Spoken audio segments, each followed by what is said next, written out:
Good morning, everybody. I hope you can hear me, and welcome to Communicates in Conversation with Paul McGuinness. Before I introduce Paul, I'm just going to start with a little bit of housekeeping. So my name's Ellie. I'm a strategic digital marketing consultant and founder of the Marketing Den. Prior to setting up my own business, which I only did about 6 months ago, I spent 17 years working in digital marketing for conservation organisations. And my most recent role was leading the National Trust digital marketing team, which I did for nearly 8 years up until February of this year. So that's me. It's lovely to meet you all and to be here today. I've prepared a series of questions to ask Paul. I've never really met Paul before, so I'm really excited today to be able to speak to him and to ask him so many questions. But I'd be really grateful if all of you could participate in the session as well. And so how I'd like you to do that is, you're probably familiar with the event format now, but on the right-hand side of the screen, there's a chat function. There's also a Q&A function. If you have any questions that you'd like me to put to Paul, please click on that Q&A function and type your question into there at any point throughout the session. What I'll do is I'll probably wait till towards the end of the session, and then once I've finished my questions, I'll have a look and see what questions you've asked, and we'll try to get through as many as we can. So thank you very much. Do ask the questions and do enjoy the session. So without further ado, I'd like to welcome Paul McGuinness. Hello, Paul. Good morning. Good morning. Good morning. So, Paul, can you tell us a little bit about yourself and how you became editor of BBC Wildlife magazine? I kind of fell into publishing completely by accident. I used to, when I was I left school and became a musician and did that for a few years. And when I decided that I didn't want to carry on doing that for a living, I did all sorts of different jobs, including labouring on building sites. And eventually I somehow managed to end up with a part-time, short-term 2-week bit of work in a publishing office in Oxford. And when I got in there, I thought, God, this is a lot nicer than working on a building site. So I made myself useful about the place. This was in, I suppose, about 1994, something like that. And at the end of the day, I would ask the other people in the office, what is it you're doing there? How do you do this? And then when I heard them say, no, we're going to need someone to come in to do such and such, I put my hand up and said, well, I could do that. And I've been here ever since in publishing. It's an absolute pleasure of a job. When I moved to Bristol in 2003, I took a job at a company called Origin Publishing, who later became part of BBC Magazines, which I think about 9 years ago became Immediate Media, which is where I'm sat today, in our offices right here in the centre of Bristol with the sun shining in through the windows. And I've just always had a passion for magazines. And so I got into publishing. I was originally doing books and encyclopedias, but I really loved magazines. And I got myself a job here working on magazines. At the time, I was working on magazines we made for HMV and for the South Bank in London and those sorts of free magazines that you pick up. And moved into working on a magazine called BBC Knowledge, what BBC Knowledge was, it used to take elements of magazines like BBC History, BBC Wildlife, Focus, which is now Science Focus, and we created a new magazine out of the content of those magazines, which we sold internationally.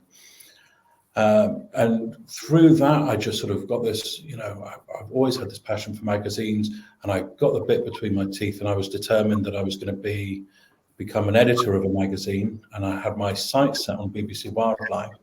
And it took me many years to get here. After BBC Knowledge, I was the launch editor of a magazine called BBC History Revealed, which is as you can guess, it's a history magazine, but it's a accessible history magazine, which I did for 6 years. Then the opportunity came up about 2 years ago to join BBC Wildlife, and that's how I got here. Really, it was completely by by accident, by fluke. And these days, when I talk to university students and they talk about a career path and how do you get to where you are, and they sort of ask me how I did it, and it's just like, well, I don't really know. And it's quite a bizarre industry because so many editors here at Media, we've got, umpteen magazines, I don't know, 70 different titles here in Bristol alone, I think. And all the editors, they're pretty much the same. Nobody set out to become a magazine editor. I don't know if that's something that people do now, that there's a more structured career path. We all just seem to end up doing it accidentally. I think it's very true that there are so many people out there who just don't know what they want to be. And I think your story is fascinating, and it goes to show that it doesn't matter where you start out. You never really know what path your life is going to take and what opportunities are going to come up. But it sounds like once you'd set your sights on BBC Wildlife magazine, through determination and hard work, it's delightful to see you get there. So well done, Paul. And can you tell us just a little bit about what does being an editor even mean in today's world? Well, it's a kind of a woolly sort of term, and I mean every editor is very different. It's a bit like saying what does a football manager do? They all operate in completely different ways, and really, it's the way I see it. Is people often think that an editor of a magazine is someone who sits there with a whole bunch of words, editing the words, cutting and replacing words, and changing that. And there is a little bit of that, but really, that's something you do in a different role within a magazine. And I used to do a lot of that. Now that I'm an editor, I don't actually edit words very much. The way I see it is I look at the world of the audience of the magazine. So specialist interest magazines, like which means magazines about something that you have a passion for or a hobby for, rather than a more general interest. So within a specialist interest magazine environment, the way I see it is that you take that world and you edit what's going on in that world, and deliver that in whatever format you're doing. So it'd be the same if you're a TV editor or if you're editing for digital content, which we also do, or radio editing. It's the same thing. You're taking what's going on in that world. What are the things that are happening? You need to find out about everything that's happening. So for us in the natural history world, whether that's science or conservation or in filmmaking or whatever avenue it might be, and we think these are the things that we think our readers really need to know about and would really enjoy learning about, and would really add value to their enjoyment of the natural history world. And we put that into 116 pages or onto a website or whatever format we're using, and we deliver that. So it's editing that world, really. Brilliant. And you mentioned your readers. Who are BBC Wildlife magazine's audiences? Well, I mean, there's people come to the magazine for a lot of different reasons. I've been reading the magazine for 20 odd years, and I've got no expertise in anything other than how to make magazines and content to be delivered digitally. So I've got no expertise in wildlife, but I come from a passion for wildlife. I've always loved wildlife. As a kid, I always knew I wanted to work with animals. I didn't realize it would be through a magazine. I thought I would actually be with animals. But so I've just come out of a curiosity, and I just want to learn as much as I can. Other people are passionate conservationists, and they're coming to the magazine for all the conservation news and to learn and understand more about what other people are doing in different parts of the world. We have lots of scientists who tell me, they love all the great science that we have in the magazine, the new discoveries, the latest research, and so on. We have people who buy the magazine because they want to get more wildlife in their garden. They want to have a greater variety of birds on their bird table. They want to bring hedgehogs in, and so on. So we have a very broad audience. There's people who buy the magazine because they watch the David Attenborough shows on the BBC, and they see the magazine and think, well, I want some more of that. So yeah, we've got a lot of people we're trying to cater for. It's quite a balancing act, really. Yeah, I was going to say it must be a balancing act. That's a lot of different audiences, I imagine, with a lot of different needs. It It is, yeah. I mean, that's part of the trick, is to make sure that you give people everything that they want from the magazine, and don't present. We're doing a big redesign project at the moment, and part of that is kind of mixing content together, because I believe that if you put all the science in these pages and then all the conservation in these pages and so on, then what you're doing is you're saying to people, this is the bit that's for you, this is the bit that's for you, and so on. But by default, by saying this is the bit that's for you, that says that all of these bits are not for you. Yes. But of course, that's not how passions work, is it? You know, that's not how our interest and our connection with the world works. We don't just gain enjoyment for the things that we thought, or gain whatever it is we're looking for. We don't just get that from the things that we set out to find. As Henry Ford said, if you'd asked people what they wanted, they'd have wanted faster horses. Yes. So we make sure that we present things in such a way that if you're there for the science, you're also going to learn something else. You're going to read something else that you might not have thought you wanted to read, or look at pictures you might not have thought you were going to want to engage with. And you'll find that there's great richness there. And that's part of the power of magazines, and part of why magazines are still so incredibly popular. Is because they serve what you've come for, but they also serve you so much more. And when we're talking about BBC Wildlife magazine, in my head, I always think of the physical magazine publication. But I guess in today's world, it's more than that now. So can you tell us a little bit about how the digital landscape, which is the world I'm so familiar with, how that has impacted physical publications, and specifically what's changed for BBC Wildlife magazine, and how does that impact how you need to work nowadays? Well, I mean, the advent of the internet massively changed the landscape for all media, of course. Magazines, I suppose around the sort of the mid to late 2000s, the sales just went off a cliff, and a huge number of magazines closed.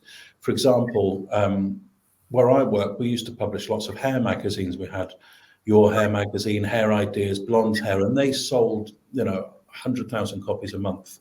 And then within 6 months, they just didn't sell any, because all of a sudden people, when they were looking for ideas for a haircut, they were going online and not looking in a magazine. But there was an awful lot of people were predicting, doom and gloom, the end of the magazine industry. But that's not the case. Our subscriptions continue to rise. We continue to sell more magazines.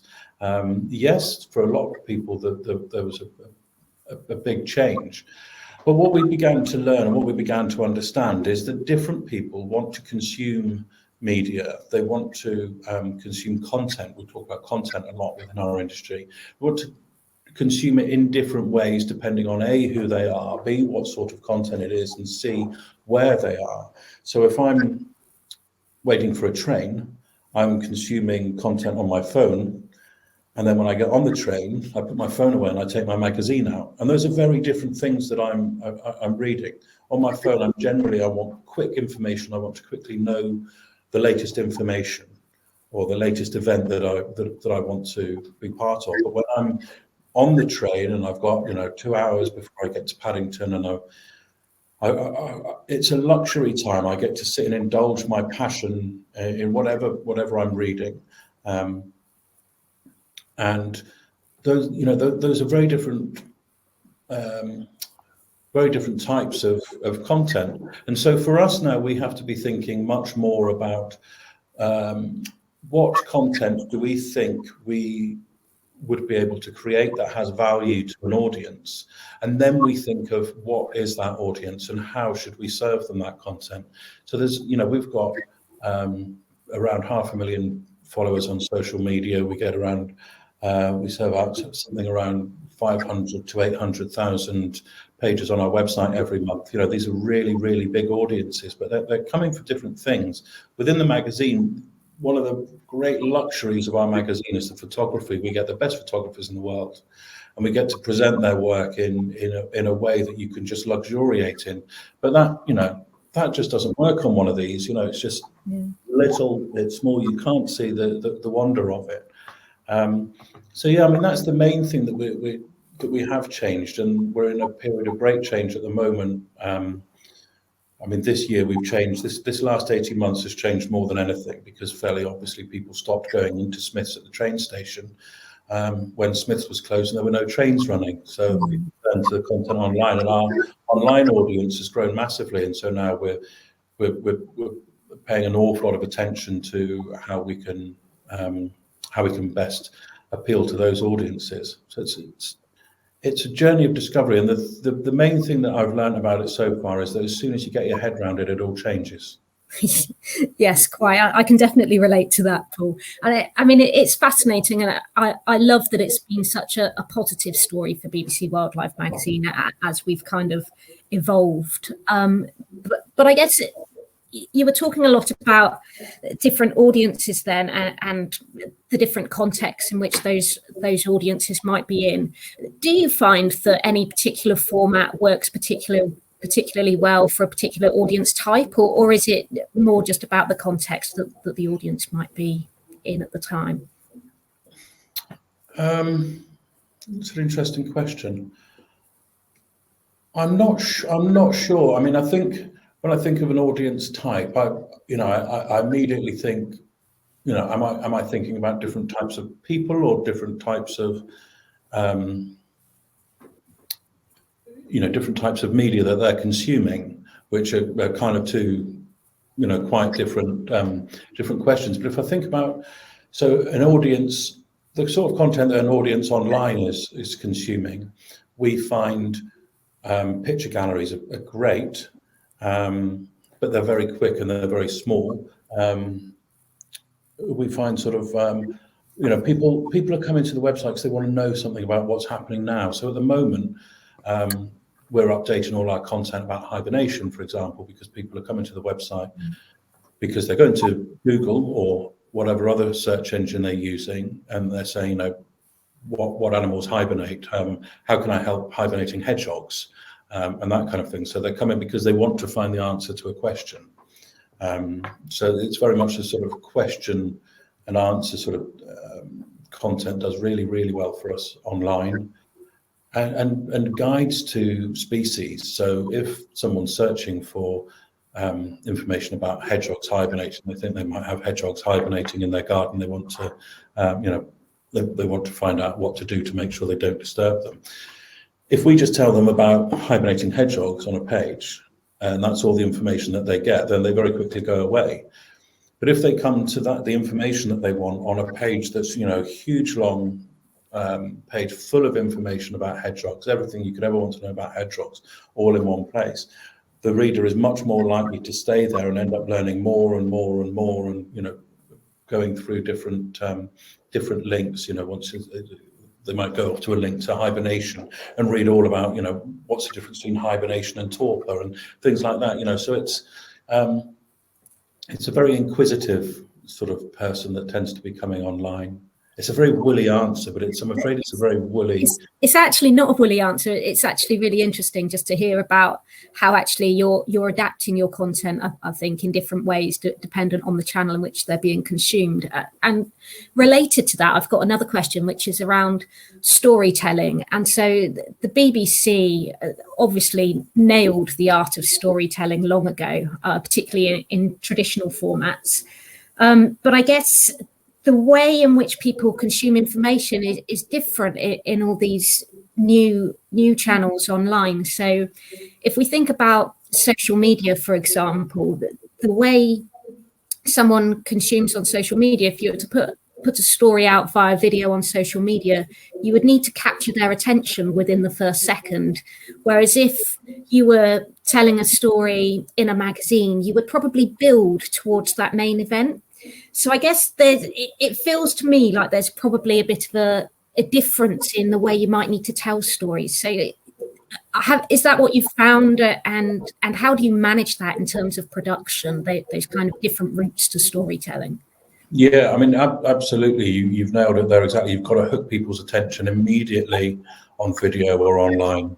Whereas, you know, in a magazine, a feature might begin, you know, it was a cold and windy day, and we'd been walking for days carrying, you know, all this equipment, and you know, you set the scene and you get people more into it because you've sat down and you want to be told a story. Whereas on a video or on a web article, you might think that you don't want to be told a story. The thing is, in my experience in working in publishing, is that, and in life, is that people love stories. Everybody loves stories, and stories are the best way of delivering information. I've got a 7-year-old son, and you know, all the things that we talk about, it all revolves around stories. You know, when he comes home and he's talking about the things they've been doing in school, and it's all about the story. And it's the same for us. But yes, you have to hook somebody in immediately. And also, I mean, there are technical issues as well with you know, web content. You have to have the important keywords right at the very top of the article in order for the search engines to pick it up, in order for when someone comes and types in, you know, what about hibernating hedgehogs? If we don't mention hibernation and hedgehogs in the first paragraph, then we're not going to get picked up by the search engine, so that we're not going to be the search results. So you have to there are technical ways in which you have to tailor how you tell the story. But that's fine, because you can, you can kind of signpost what you're going to tell somebody about, which is one of the many forms of storytelling. And they'll do that, you know, I'll do that with my son, or do that in his school. They say, right, today we're going to talk about this, and these are the things you're going to learn about it. And then you can begin your narrative then, you know, following on from that. So you've got people hooked in, you've told people what they're going to get, you've told the search engines what content you're going to deliver.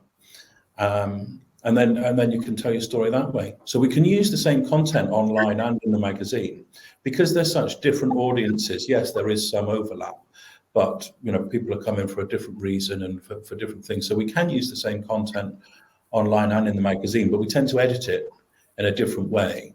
So you know, whichever format it's been written for, it's been very specifically written for that format, and then we'll take it and we'll rework it so that it works in the magazine, or so that it works on a video, or whatever it is that we're doing. Fabulous. So storytelling is essential to engaging your audiences, but let's flip that on its head. Say there's someone in the audience who wants to pitch a story to BBC Wildlife magazine. How should they go about pitching that story? How do you best like to receive pitches? Is there an art to it? Is there something that you really want to see in a pitch that will capture your attention and make you run a story?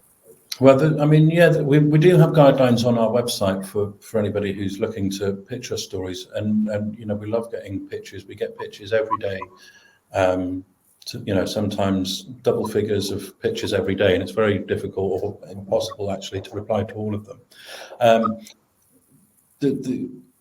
The first most obvious thing that comes in a vast number of the pitches we get is that the person isn't very good at writing or telling stories. Because if in your email that you send in to us, it doesn't hook us, and it doesn't make us go, oh, what's this? Well, I want to know about this. Then that's demonstrated that, you know, if you can't do that in the email trying to tell us what it is, it's quite unlikely you're going to be able to do that in the feature itself, in the article itself, which sounds harsh. But you know, that the industry that we're in is in communication. Yeah. So we need people who are really good at communicating. But assuming that you're a decent communicator and you've got a good story and a good idea, just sort of tell it to us as succinctly as possible, so that we get it as quickly as we can possibly get it, because we're getting, you know, hundreds every month.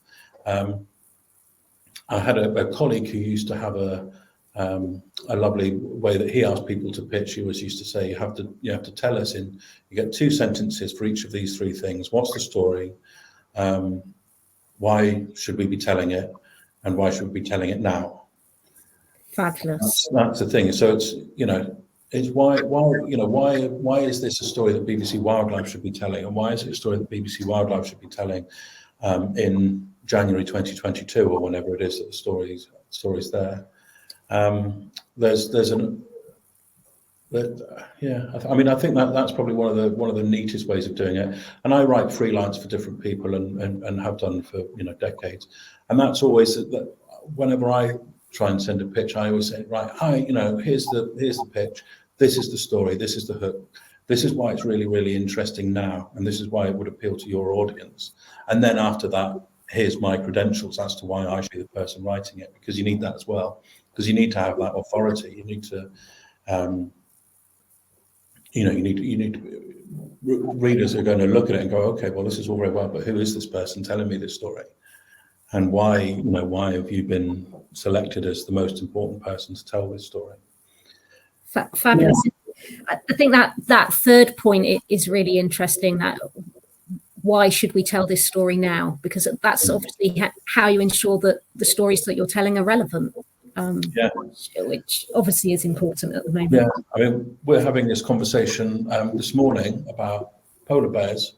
We've got these two great ideas for polar bear features, and one of them is probably more timely, and one of them is probably a better story. And we're kind of thinking, okay, well, that's a really good story, but it's kind of, yeah, all right, that's nice, but why are you telling me this now? Whereas this one is like, okay, this is important to know now.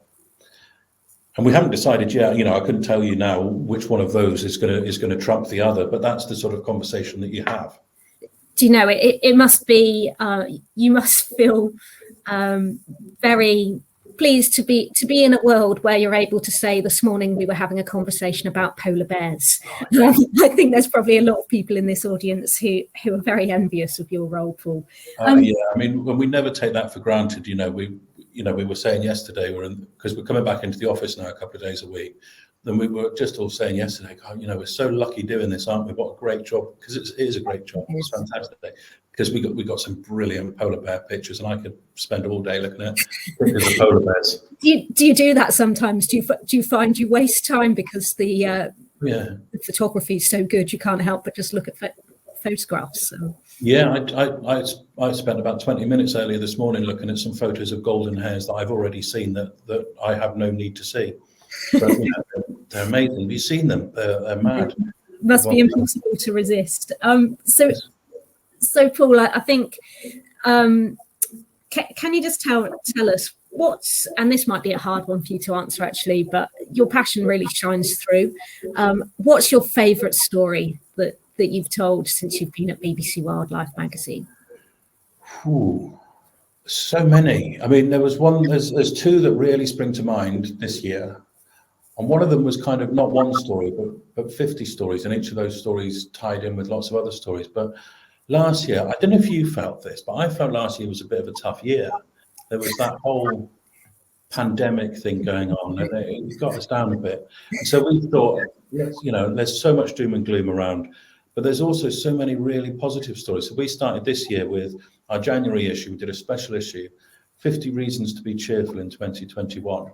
And we went around the world and we found 50 great conservation stories, real positive people who've gone out and made a difference, and the species that were pulled back from the brink, or partnerships and it was so beautiful, and it was so wonderful to, in the middle of all of this, to be able to just focus on what these people are doing with these hyenas, or these elephants, or closer to home, what's going on with dormice or whatever it was. And that was wonderful to be able to share such positivity, and we got great feedback on that. There was a feature that we did just a few issues ago, actually, though, as well, that I'm really proud that we did, and that was about rangers. It was a piece of time, the World Ranger Day earlier in the summer, and the work that rangers do, I just think is incredible. The lives they live are just so hard for us to imagine, really. And we went, and there's Sarah on our team, Sarah McPherson, who's worked on BBC Wildlife for 15, 20 years. She's amazing, so talented. She went and spoke to different rangers and different ranger organisations all over the world, in every continent. And the stories that she came back with were extraordinary. I really recommend trying to dig out that article. It'll be on our website, I'm sure. But yeah, just celebrating these extraordinary lives that people live and that dedicate to the species we all love. It just felt like an honour to be able to, be associated with what they do. I'll definitely dig that story out, and if you happen to find it, perhaps you could share it with Savita after the session, so that she can share that link with anyone else who's interested. That sounds fascinating. Absolutely love that. 50 reasons to be cheerful. That the positivity is great, and actually quite refreshing. I guess in this industry, due to the state we've got our planet in, quite a lot. It feels a bit doom and gloom sometimes. So do you have an opinion on that kind of balance between sharing a positive story and kind of sharing the realistic side of the world as well? Yeah, I mean, we do both, and it's important to do both, and everything in between. It's not all just the extremes. I mean, as a BBC publication, we're bound by BBC editorial guidelines, which means that it's our duty to be balanced and impartial in everything we do. So we have to, as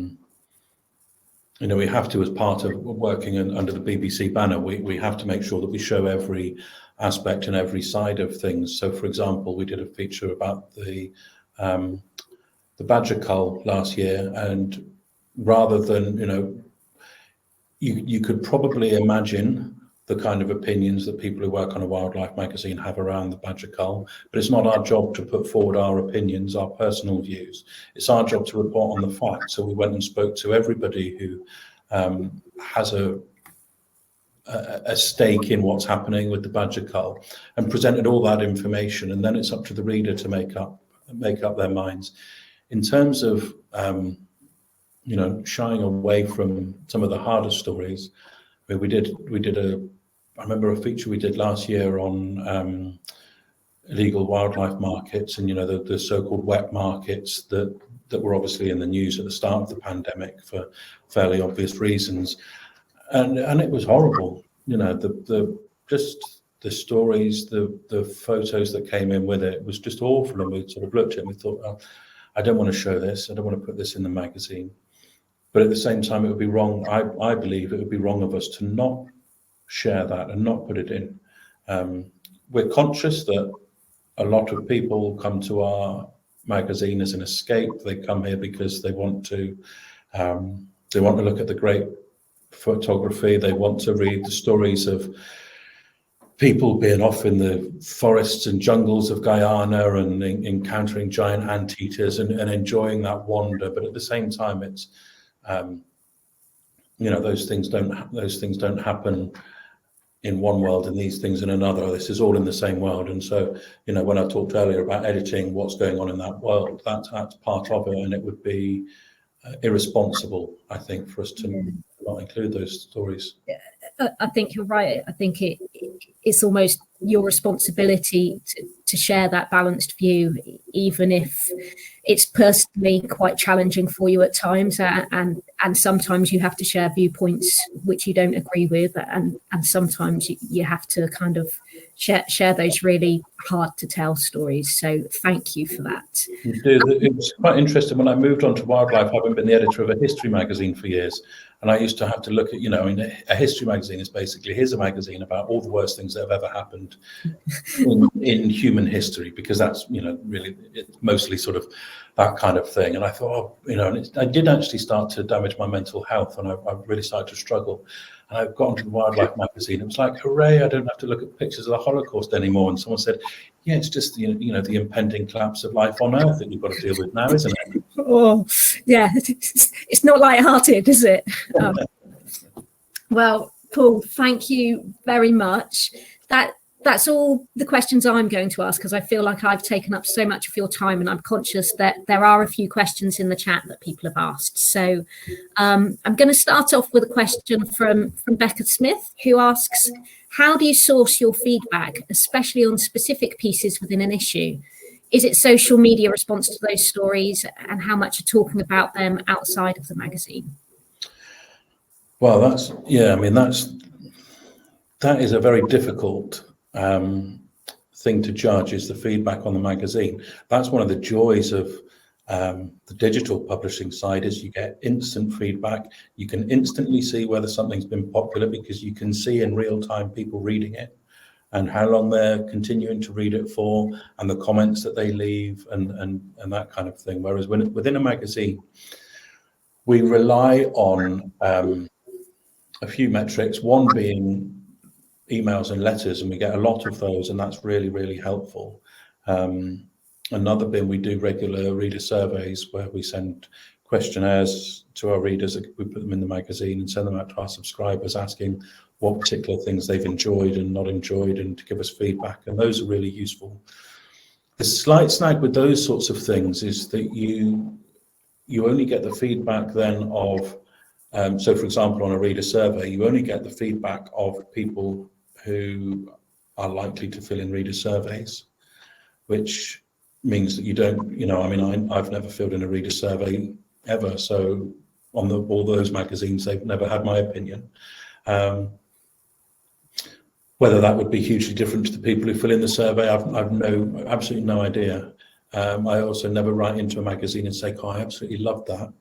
People love to write in and point out when we've got something wrong or when they disagreed with us, which is great, because they're passionate about it and they're interacting. But yeah, no, it's very difficult. It's very difficult. I guess to some extent, although it's not specific feedback, the fact that your readership is growing, I think, is probably a sign that the feedback is positive.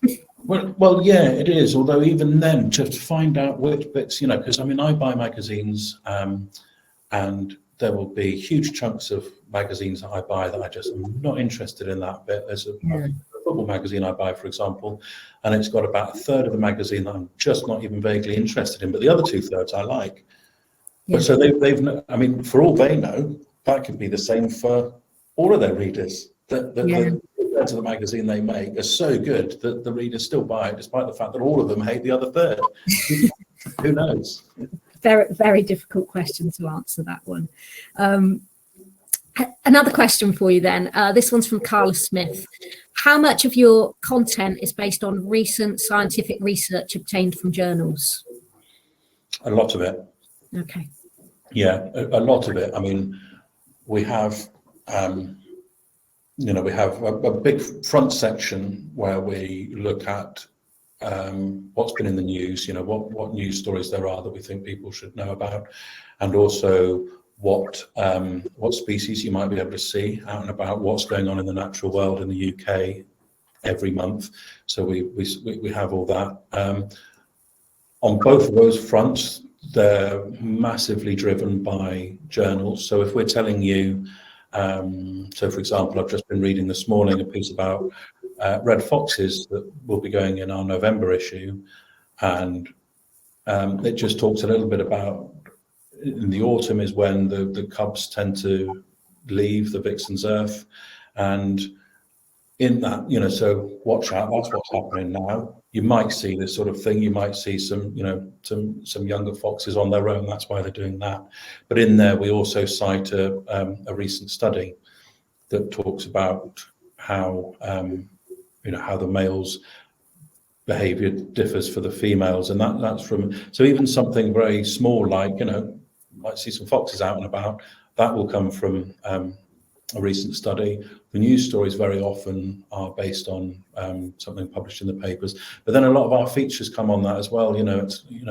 There's some new behaviour that's been observed in toucans in Costa Rica, and so therefore we're going to go and talk about, that's a reason for us to talk about toucans in Costa Rica now. So we might, the entire feature might not focus purely on that one study, but it might be that we use that as a reason to explore what's the general thing that's happening with, because every species ever in the world there's something interesting happening to it right now as we're talking. Every species on the planet is doing something interesting, and there's a lot of species, so there's a lot to report on. So it goes back to that idea of why are we doing it now? Well, we're doing it now because there's this new piece of research about it. Thank you, Paul. It goes to show, I think there's a reflection there on the quality of the information that's going into BBC Wildlife magazine, but I think it's also a reflection of the importance of the research that so many people out there are doing. So thank you for sharing your view on that. Another question. This one is from Lisa Marley. Do you think the appetite for more content on climate change is increasing? Or do you think it's your responsibility to try and increase it? And how do you balance making things palatable and realistic?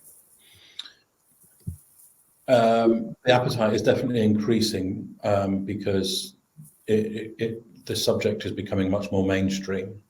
And I'm conscious that I'm answering this question from the position of the editor of BBC Wildlife magazine rather than having a conversation over a pint. And so I need to keep my own personal views out of it. But I think we can see, I think it's fairly safe to say that we can see that the climate emergency is having a massive impact on most countries in the world now. And it's becoming impossible for governments to ignore that. And it's also becoming impossible for businesses to ignore that. And so therefore that's brought the conversation into the mainstream. There's within what we do at BBC Wildlife, it's the vast majority of the stories that we do are affected by the climate emergency. So it's quite difficult to talk about polar bears or toucans or whatever you want to talk about, hedgehogs, without talking about how the climate emergency is impacting them. We're also aware that people don't want to, that people want to read a magazine or pursue their love of nature without having to be made to feel awful about it all the time. So we try to balance it, we try to limit it, we try to not make absolutely everything about the emergency, because it's relentless, and none of us have the mental health to cope with a sustained barrage of this kind of thing all the time.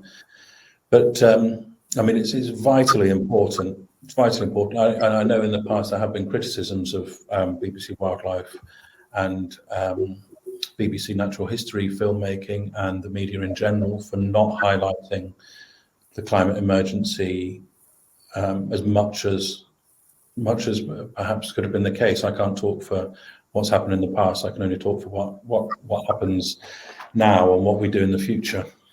Okay, thank you, Paul.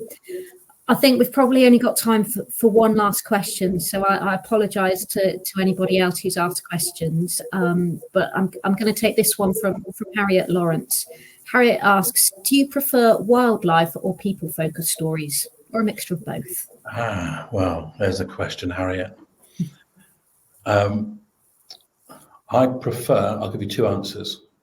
I prefer wildlife-focused stories because I have issues with people, for a start. People are not some of my favourite people.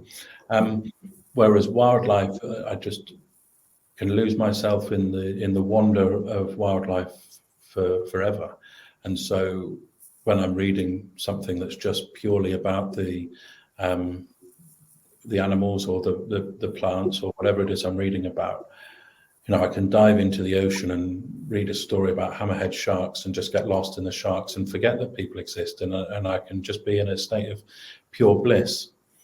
Now, the other answer is that I prefer people-based stories because I'm a person and I can relate to people.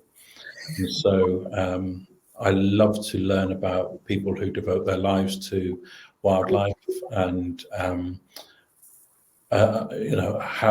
how we can improve as humans, as individuals, and as a species, how we can learn from wildlife, and how by focusing on wildlife we can make our own society and communities better. So both, although probably the animals. Answered like a true editor, Paul, giving a balanced view and both perspectives. So thank you very much. that unfortunately is all that we have time for today, but I'd like to thank all of the audience for participating in today's conversation, and most of all I'd like to thank you, Paul. It's been absolutely fascinating to speak to you. Your passion shines through, and yeah, it's been an absolute joy to have a conversation with you today. So thank you very much, and I hope the rest of you enjoy the rest of Communicate Conference. Thank you, everybody. Thank you.